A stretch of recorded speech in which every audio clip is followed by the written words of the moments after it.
성경 말씀 마태복음 22장 23절로 33절까지 말씀 교독해 올립니다. 부활이 없다 하는 사두개인들이 그날 예수께 와서 물어 이르되 선생님이여, 모세가 일렀으되 사람이 만일 자식이 없이 죽으면 그 동생이 그에게 장가들어 형을 위하여 상속자를 세울지니라 하였나이다. 우리 중에 7형제가 있었는데 마리가 장가들었다가 죽어 상속자가 없으므로 그 아내를 그 동생에게 물려주고 그 둘째와 셋째로 7째까지 그렇게 하다가 최후에 그 여자도 죽었나이다. 그런즉 그들이 다 그를 취하였으니 부활 때에 7 중에 누구의 아내가 되리까? 예수께서 대답하여 이르시되 너희가 성경도 하나님의 능력도 알지 못하는 거로 오해하였도다. 부활 때에는 장가도 아니가고 또 아니가고 하늘에 있는 천사들과 같으니라. 죽은 자의 부활을 논할진대 하나님이 너희에게 말씀하신 바 나는 아브라함의 하나님이요 이삭의 하나님이요 야곱의 하나님이로라 하신 것을 읽어보지 못하였느냐? 하나님은 죽은 자의 하나님이 아니요 살아있는 자의 하나님이시니라 하시니 무리가 듣고 그의 가르침에 놀라더라. 아멘. 오늘도 살아계신 하나님 안에서 승리하시는 복된 하루, 그리고 주님과 친밀히 동행하시는 사순절의 귀한 은혜가 있게 되시기를 간절히 소망합니다. 사두개인들이 한 가지 소문을 들었습니다. 바로 바리새인들의 실패입니다. 바리새인들이 이 정치적인 구조를 가지고 있는 질문을 가지고 예수님께 함정을 파고 말의 덫에, 말의 올무에 걸리게 하고 싶었는데 주님께서 오히려 그들의 외식함을, 그들의 말씀을 지키지 않음을 드러내시면서 그들을 바리새인들의 코를 납작하게 하셨다. 아마 이 소리를 들으셨던 것 같아요. 그러니까 사두개인들이 아마 우리가 제대로 본때를 보여주겠다 이렇게 나선 것 같습니다. 바로 그 주제는 바로 부활의 문제입니다. 이 사두개인들이 이 질문을 하는 것 자체가 사실은 이상한 질문이죠. 왜냐하면 이 사두개인들은 이 부활을 믿지 않는 자들입니다. 오늘 말씀도 그 이례적인 상황을 이야기를 하죠. 이 부활이 없다고 하는 사두개인들이 이 부활의 문제를 가지고 예수님에게 말을 도전하기 시작을 했다. 왜 그러냐면 이 사두개인들의 특징은 무엇이냐면 모세 오경만을 이 사람들은 성경으로 인정하는 사람입니다. 그러니까 사두개인들은 대부분 이 창세기로부터 출애굽기, 레위기, 민수기, 신명기까지만 하나님의 말씀이다라고 받고 나머지의 성경들은 후대의 저작이고 이건 첨가된 거고 왜곡이다 뭐 이렇게 이야기를 합니다. 그래서 어떤 이 바리새인들의 부활 신앙의 근간이 되는 어떤 이사야서의 말씀이라든지 다니엘서라든지 이런 것은 이 성경의 권위로 인정하지 않는 이들이 바로 사두개인들입니다. 그리고 그들은 이 모세 오경에서는 이 부활의 어떤 배경을 찾을 수 없다라고 여기는 사람들이었습니다. 이 부활에 대한 주제가 등장하지 않는다라고 하는 것이죠. 그래서 그들은 바로 부활을 인정하지 않는, 부활이 없다고 하는 사람들인데 그들이 예수님에게 올무를 팔려고 이 부활 문제를 굳이 꺼낸다라고 하는 것이죠. 자, 이렇게 어떤 마음에 악독을 품고 그리고 누군가를 넘어뜨리고 도전하기 위해서 이 사실은 좀 무리수를 두고 이렇게 억지로 하는 모습들이 바로 종교 지도자들의 모습이다라고 하는 것이 굉장히 안타깝지요. 어찌되었든 그 중에서도 또 이 신명기의 제도 중에 하나인 이 형사취수제, 우리가 수혼제라고도 하지요. 고대에서 이 과부가 된다라고 하는 것은 굉장히 심각한 문제였습니다. 사회적으로 권리를 가지기 어려웠고요. 그리고 특별히 이 후사가 없이 과부가 되어진 경우에는 거의 이거는 이 삶의 길이 막막한 상황들이었죠.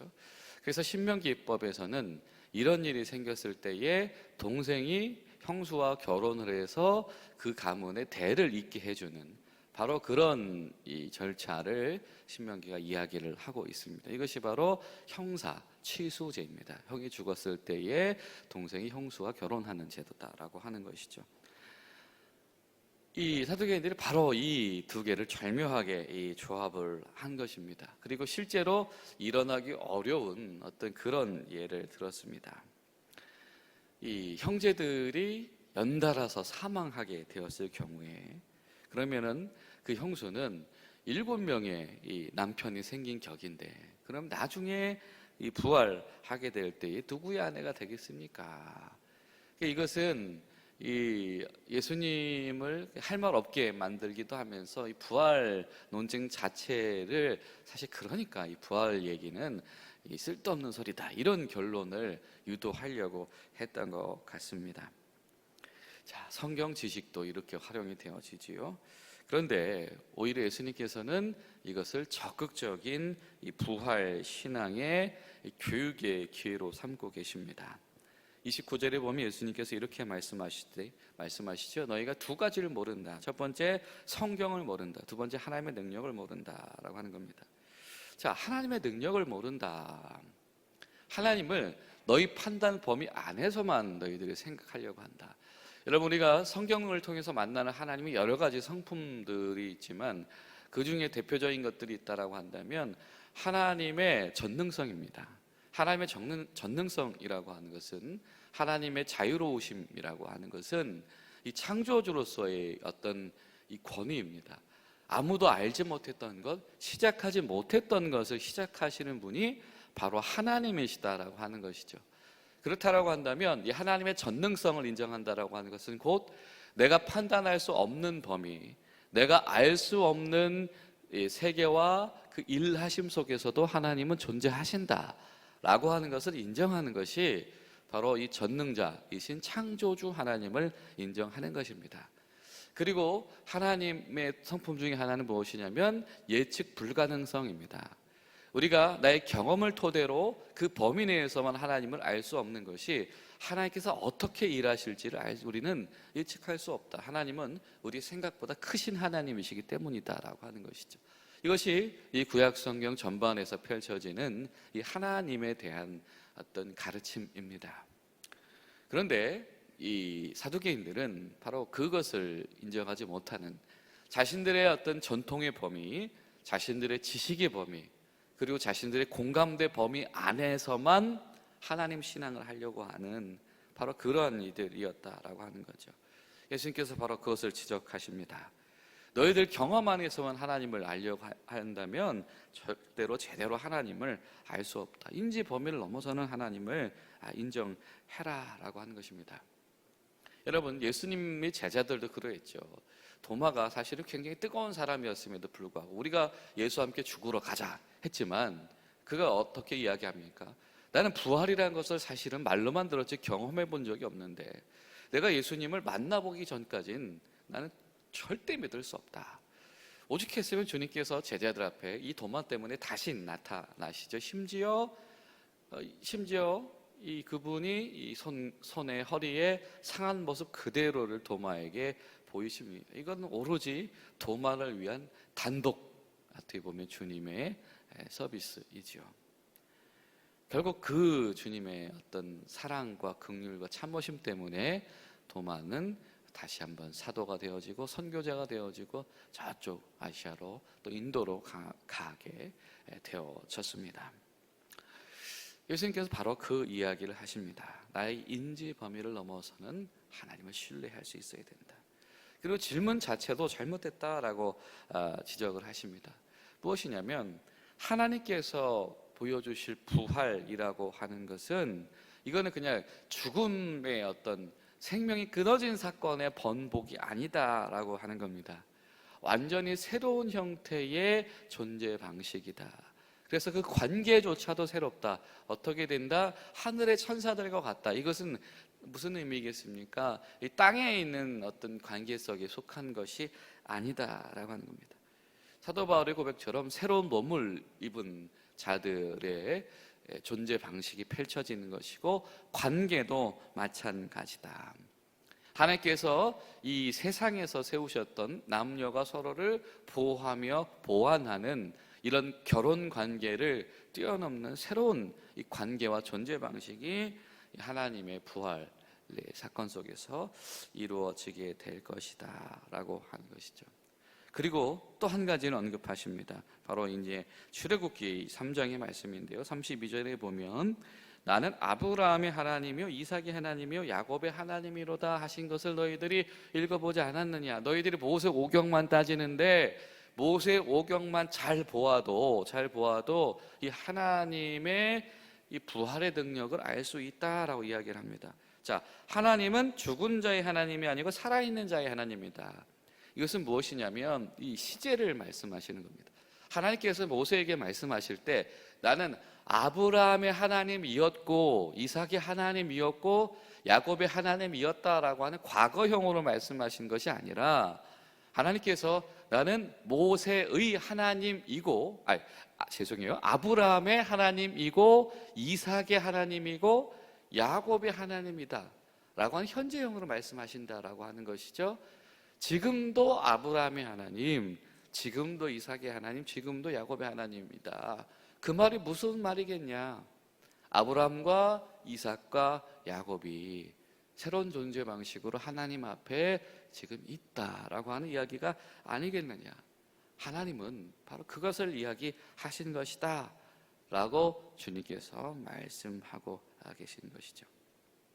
하나님은 분명히 신실하신 하나님이셔서 불변하신 하나님이신데 하나님께서 분명히 그렇게 말씀하셨다.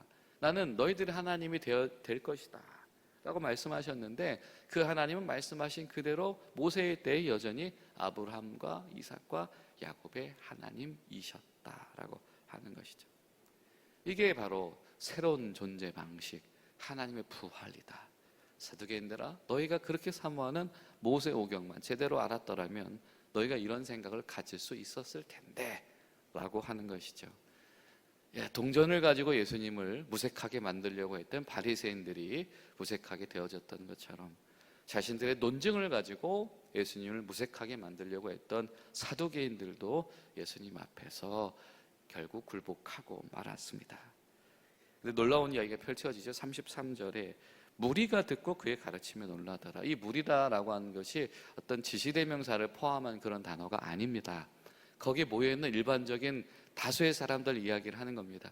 그러니까 사두개인뿐만이 아니고 그 현장에 있었던 많은 사람들이 예수님의 이 가르침을 보고 놀랐다. 그리고 배웠다. 성경을 알았고 하나님의 부활의 능력을 알았고 부활의 의미가 무엇인지를 그들이 깨닫고 알게 되었다라고 하는 것이죠. 우리가 악을 선으로 바꾸시는 주님에 대해서 이야기를 하는데 그 현장이 바로 오늘 예수님의 가르침 속에서 펼쳐지고 있는 것입니다. 이 사두개인들의 함정과 이 사두개인들의 도전조차도 은혜의 통로와 기회로 바꾸시는 것이 바로 우리 예수님이셨다. 모든 것이 주님 안에서 주뜻 안에서 선용되어 줄 수 있다라고 하는 것이죠. 여러분, 그렇기 때문에 우리가 기도할 때에 하나님, 우리에게 당한 이 모든 것들을 하나님 안에서 악을 선으로 바꾸시는 하나님의 손길, 하나님의 은혜 가운데에서 사로잡히게 인도하여 주시옵소서. 우리가 함께 그렇게 기도하며 나아가는 복된 하루 되시기를 간절히 소망합니다. 기도하시겠습니다. 좋으신 하나님, 주님 감사합니다. 하나님, 저희들이 때로는 우리 연약한 신앙 때문에 나의 경험과 나의 인지 범위 안에서만 하나님을 알며 하나님을 믿고 의지하는 부족한 신앙 가운데 있으면서도 그것을 벗어나지 못하는 연약함들이 있음을 고백합니다. 성령 하나님, 저희를 인도하여 주시사 크신 하나님, 전능자 되시며 우리가 기대하지 못한 하나님의 위대하심 속에 저희들이 나아가는 깊은 은혜를 허락하여 주시옵시고 저희들 모든 상황 가운데서 악을 선으로 기회로 바꾸시는 주님의 은혜 가운데서 승리하는 귀한 하루 되어줄 수 있도록 주님 도와주시옵소서. 오늘 하루도 우리 중앙교회 성도들의 삶을 지켜주시고 그 가정들과 일터와 부대를 보호하여 주시옵소서. 예수님의 이름으로 기도하옵나이다. 아멘.